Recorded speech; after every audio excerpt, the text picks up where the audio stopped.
This is the Praga R1R. Praga's long history includes heavy industry, military equipment, trucks, enduro bikes, karts, aviation, and pretty much anything else you can imagine.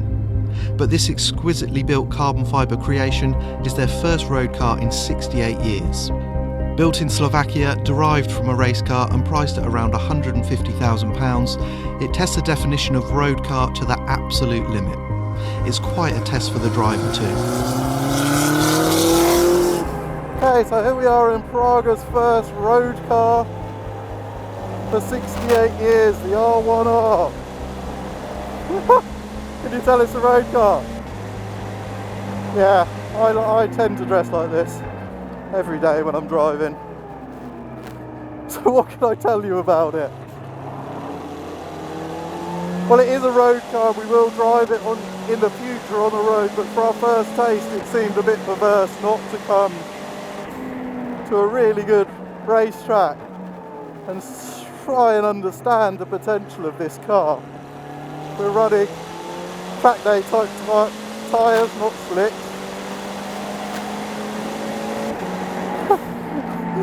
My God. And the performance and the grip are pretty extraordinary actually.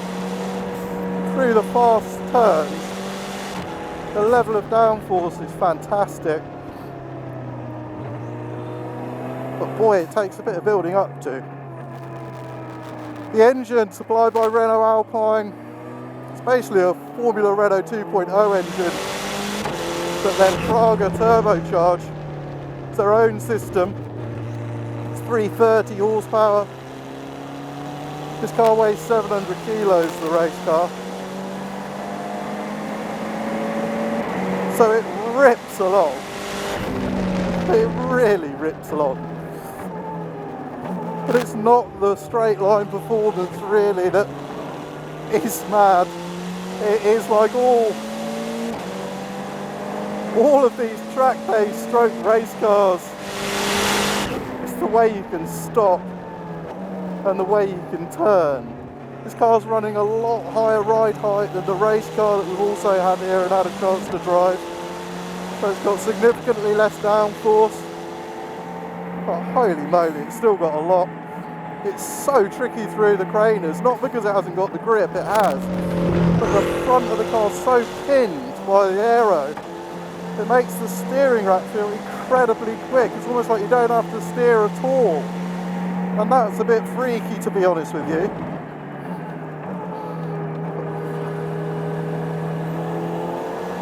I think even if you're used to a radical type car, this feels really, really grown up in terms of the amount of performance on offer. Wow, I'm going to sit behind this Porsche for a minute because it looks so cool. Look at this thing. The opposite of this car, I guess. All about handling instead of grip. Okay, so what can I tell you about this drivetrain? Well, obviously it serves up a huge amount of performance. It's also got a bit more excitement about it than most of the EcoBoost engines we see nowadays, which I just have to say is a really dull engine in the context of one of these lightweight type track cars. But this is a road car. It feels almost like a Formula car scaled up a bit. Every little thing you do makes a big, big difference.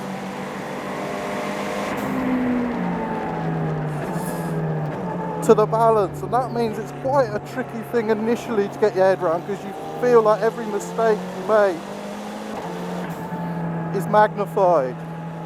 And it can make the car feel a bit on edge, but actually nothing could be further from the truth. The truth is, the challenge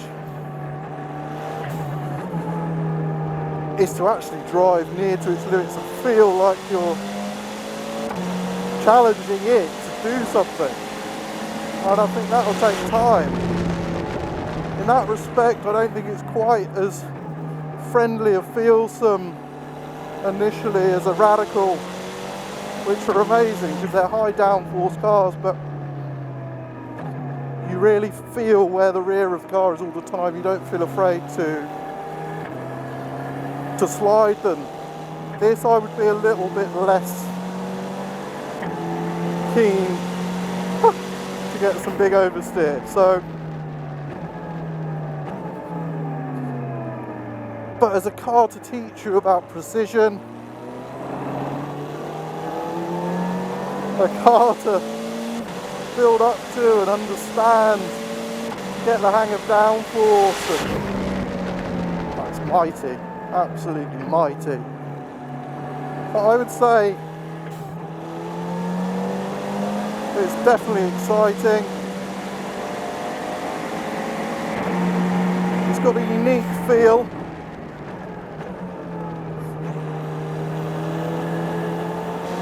Distinct from a Radical, something like that. I actually quite like the drivetrain.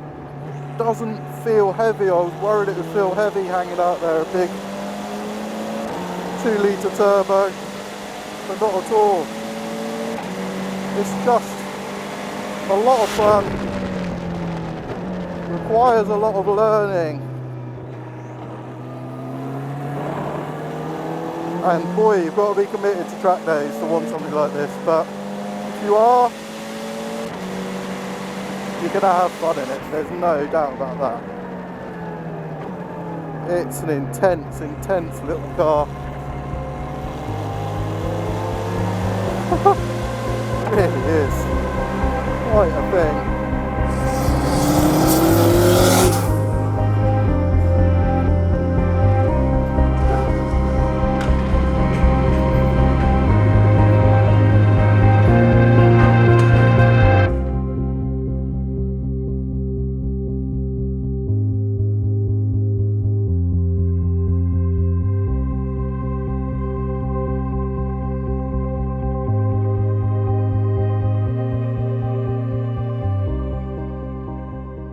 To check out our Track Car of the Year video, click on the link and don't forget to subscribe for more videos like this.